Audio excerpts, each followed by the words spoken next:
محمد گوشیمو زد، چیکار کنم؟ سلام میلاتلی عزیز، امیدوارم هیچ وقت لازم نباشه این ویدیو رو تا آخر ببینی. اما اگه خدای نکرده گوشیتو دزدیدن، بهتر چند تا راهو بدونی و انجامشون بدی، شاید بتونی پیداشون کنی و امیدوارم که این اتفاق بیفته. یه سری قابلیت‌ها و راهکارها بستگی به خود گوشی و سیستم عامل داره و یه سری هم بستگی به سیم کارت و اپراتورها داره که در واقع اونا میتونن براتون مکان یابی کنن گوشی. برای استفاده از قابلیت‌هایی که خود گوشی داره، مهمترین چیز اینه که اول از همه نباید گوشی خاموش بشه.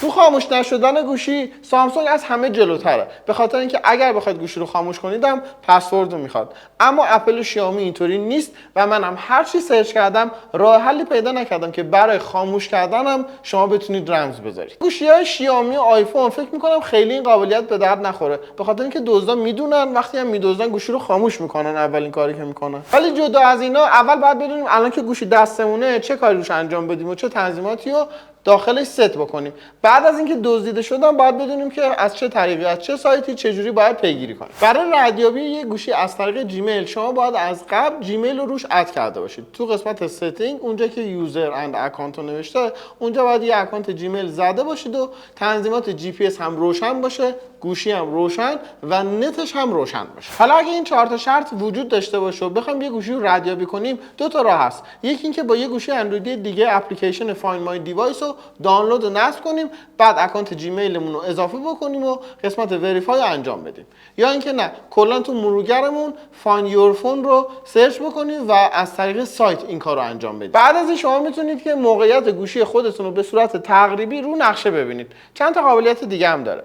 یکیش اینه که یه صدای زنگ پخش کنه. یکیش اینه که یه پیامی که شما خودت اونجا مینویسی و بیاره رو صفحه گوشی نشون بده. مثلا برای دزده مینویسی اگه گوشی رو بیاری اینقدر بهت جایزه میدم، یا مینویسی اگه گوشی رو شما پیدا کردید با این شماره تماس بگیرید. یه قابلیت مهم دیگه هم اینه که اگه احساس میکنی اطلاعاتت ممکنه مورد سوء استفاده قرار بگیره و اطلاعات خیلی مهمی داری و مطمئن دیگه گوشیت هم برنمیگرده، میتونی بزنی همه اطلاعات پاک شه. البته اینو بدون که اگه این گزینه رو استفاده کنی و همه اطلاعات گوشی رو پاک کنی، دیگه دسترسی به موقعیت جغرافیایی یا لوکیشن اون گوشی رو هم نداری و از اون به بعد کلا اون گوشی همه چی روش پاک شده و حتی جیمیل تو هم روش نیست. حالا اگه تو زدی ایریس دیتا انجام بشه ولی خب گوشی تو خاموش شد یا اینکه اینترنتش قطع شد، چه اتفاقی میفته؟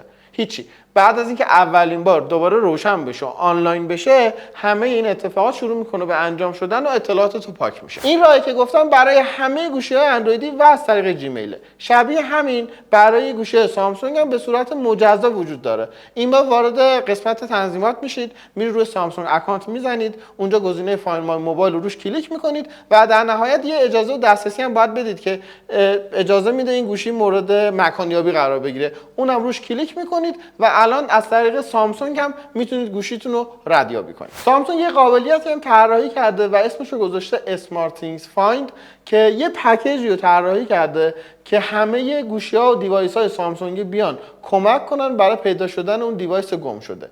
اینطوریه که گوشی‌ها یا مثلا تگ‌های سامسونگ که از نزدیکی یه دیوایس سامسونگی دیگه رد میشن، موقعیت یا لوکیشن اون دیوایس رو به سرور میفرستن و اینطوری حتی اگه آفلاین هم باشه هی داره موقعیتش بروز رسانی میشه. شاید تو ایران به خاطر اینکه افراد کم این گزینه رو تو گوشی سامسونگ روشن میکنن خیلی کاربرد نداشته باشه، یا خیلی افراد کمی هستن که اسمارت تگ سامسونگ رو داشته باشن، ولی بیرون ایران این قضیه تا حدودی بیشتره و شاید کمک کننده باشه. راستی اینم بگم که باید گزینه جستجوی آفلاین رو توی تنظیمات این قسمت فعال کنید تا این قابلیت و این دسترسی رو بهش بدید. حالا بریم سراغ اپل و گوشی آیفون، ببینیم که چه قابلیت‌هایی در نظر گرفته وقتی یه گوشی گم میشه یا اینکه به سرقت میره. قبل از اینکه گوشی دزدیده بشه طبیعتاً باید حتما اپل آیدی روش ست بشه و گزینه فایند مای هم روشن بشه. حالا اگه گوشیتون دزدیده شد باید برید تو سایت iCloud.com و اونجا اپل آیدیتون رو وارد کنید. بعد از وارد کردن اپل آیدی همه دیوایس هایی که به اون اپل آیدی متصله رو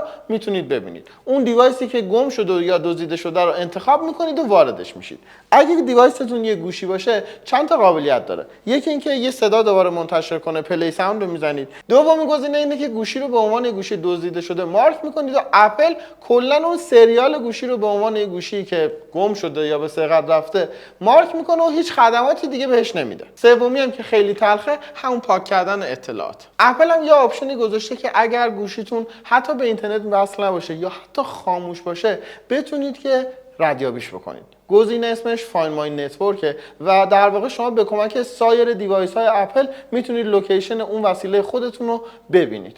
البته ما تو ایران نمیتونیم استفاده کنیم. علتش اینه که اگه بخواید ازش استفاده کنید باید تایید 2 مرحله‌ای رو فعال کنید. تایید 2 مرحله‌ای همونیه که با شماره تلفن همراه انجام میشه و شماره ایران رو شما نمیتونید وارد کنید، پس تایید 2 مرحله‌ای هم نمیتونیم انجام بدیم، پس گزینه فایند مای نتورک اپل هم نمیتونیم استفاده کنیم. خب اینا کارهایی بود که توی گوشی باید انجام میدادی و زمان توش مهمترین رکنه، چون ممکنه دزدی که گوشی تو دزدیده خیلی حرفه‌ای نباشه، ندونه که گوشی رو باید خاموش کنه، ندونه که باید اینترنت نداشته باشه و ممکنه تو همون چند ساعت اول که خیلی هم از تو دور نشده تو بتونی بگیریش. اما غیر از این موارد یه سری کار دیگه هم باید بکنی. یکیش اینه که سیم کارت تو بسوزونی، چون خیلی مهمه که اون نفر با سیم کارت تو یه کار اگه خلاف قانون انجام بده به اسم تو نوشته میشه و تو مجرم میشی. پس بهتره هر چه سریعتر سیم کارت تو بسوزونی. برای سوزوندن سیم کارت میگن به صورت آنلاین هم میتونی، ولی ممکنه تو روزهای تعطیل یا بعضی وقتا به مشکل بخوری و مجبور شی که حضوری بری. جدا از سوزوندن سیم کارت میتونی IMEI یا سریال دستگاه رو توی سامانه جامعی به اسم همیاب 24 ثبت بکنی. این سامانه چند تا کار رو با هم انجام میده. اولا نیاز نیستش که جداگونه به همه اپراتورات رو نامه ببری که آقا این سریال گوشی من دزدیده شده، اگه سیم کارت توش گذاشتم به من بگو. این خودش بهت پیغام میده و با همه سه تا اپراتور در ارتباطه.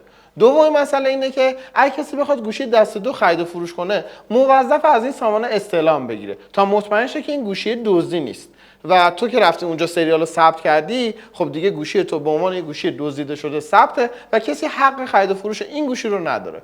سومین آپشنی هم که داره اینه که به صورت نرمال و خیلی ایدئال اگه نگاه کنیم تو مبادی خروجی کشور باید گوشی‌ها رو با سریال چک بکنن و اگر بخوان چک بکنن باز گوشی تو مشخصه که دزدیده شده است و کسی حق نداره که اینو از کشور خارج بکنه.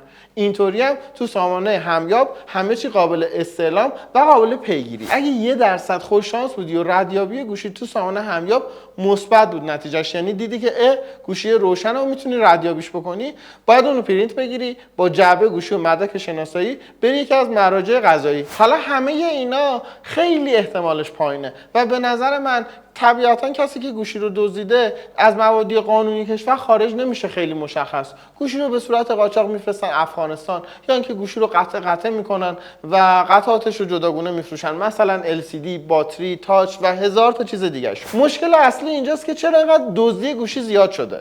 علتش مطمئنا وضعیت اقتصادیه که رفت به جای دیگه داره و با این چیزا حل نمیشه. امیدوارم که مشکلات از ریشه حل بشن و هیچ وقت این ویدیو رو تا اینجا ندیده باشی و اگرم دیدی با این کارهایی که گفتم به گوشیت رسیده باشی. اگه این ویدیو حتی به یه نفر کمک کرده باشه اون بتونه گوشیشو پیدا کنه، من خوشحال میشم. دمتون گرم. هیلاتلی شو.